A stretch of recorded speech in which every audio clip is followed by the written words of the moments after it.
Aerox version 1 mga katropa. Dinala yung motor sa atin mga 3 days ago na. Ngayon ko lang naharap kasi medyo nagkasakit tayo. At ang problema ng motor ni boss, marami na silang mga galing na sa ibang mekaniko dyan tal.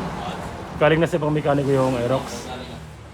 Marami na silang mga pinalitan at ang final na decision ng mekaniko ay ECU ang problema daw. Ngayon, nung chinek ko yung ECU, ito yung may issue, yung isang MOSFET. Nagpalit na tayo ng MOSFET dyan. Ito yung MOSFET na pinalit natin. So, kakaiba yung MOSFET na pinalit natin. Hindi siya tulad ng dati na ganito yung kanyang itsura. Iba na. Ito na yung itsura niya. Pure black na siya. At ang MOSFET na pinapalit natin ay alternate MOSFET lamang.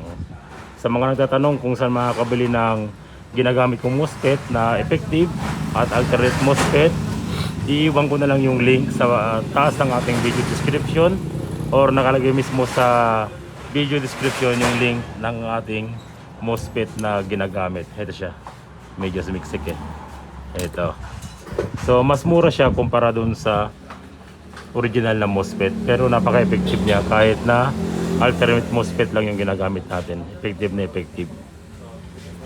So pag bibili kayo niyan, nasa 300 plus, 20 piraso na. At mostly ang nasisira dito sa ECU na MOSFET ay isa o dalawang MOSFET lamang ang nasisira. So 20 pieces, 300 piraso, not bad. Maganda na rin. At maganda rin naman kitaan sa ECU. So ito pala mga katropa, kung mapapansin nyo, dito sa ating ECU may mga konti-konting gas-gas. Yan.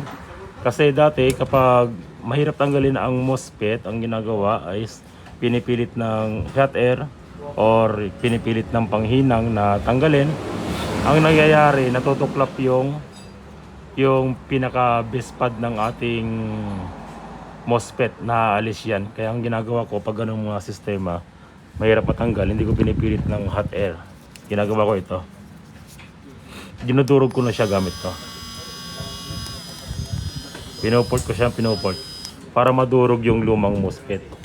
Pag ganun yung diskarte, pag dudurugin na lang yung MOSFET, sa ganung diskarte mga katropa, ay may iwasan nating matanggal itong plate ng ating nilalapagan ng MOSFET kasi dinurog mo na siya.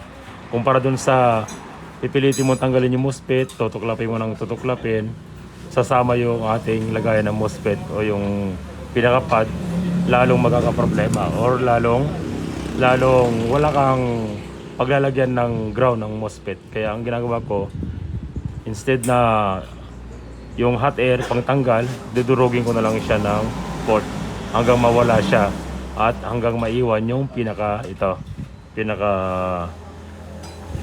lapagan ng ating MOSFET. So heto na, napalitan ko na yung isang MOSFET niya. Try natin kung gagana siya. Gentle, pasuyo nga.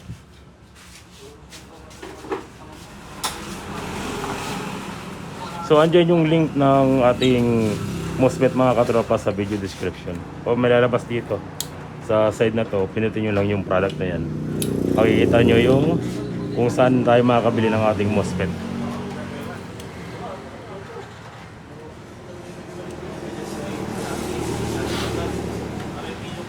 Okay? Okay na. Thank you. So ito yung ni-repair natin mga katropa. At yun yung isang MOSFET na ginawa natin. Subukan natin siya panda rin. Ilang araw na ito natambak? 2 araw ba? 2 araw. Dito, sa kanila, sa gumagawa. Hindi na, hindi sinabi ko ilang Hindi araw. na sinabi boss. Okay, sige, panda rin natin. Alright. Effective. It's alive na, it's alive. So ayan mga katropa yung alternate MOSFET na ginagamit natin sa ating pagre-repair ng ECU. 300 plus, 20 piraso na, murang-mura. Kayang-kaya yun ang i-repair yung ECU yung sira kapag mayroon kayong ginagawa. Katulad dito. Okay, good na good na.